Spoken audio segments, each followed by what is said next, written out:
გიჩაიშვილი ჩააწოდა ბურთი და გია გურულის ზუსტი დარტყმა მეკარე გვენცაძისგან მარცხენა კუთხეში 1-0. ასე დამთავრდა პირველი ტაიმი.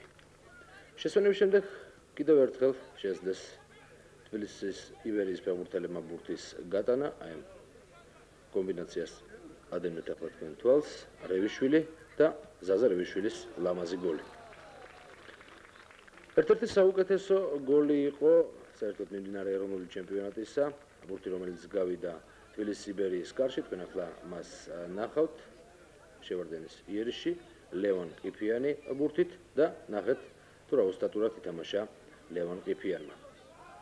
მან ანგარიშის სხვაობა შეამცირა. კიდევ ერთხელ ნახოთ ლევან ყიფიანის მიერ გატანილი ბურთი.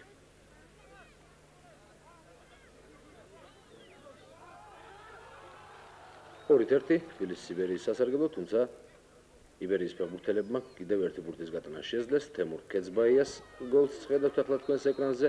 იბერიამ გაიმარჯვა ანგარიშით 3-1.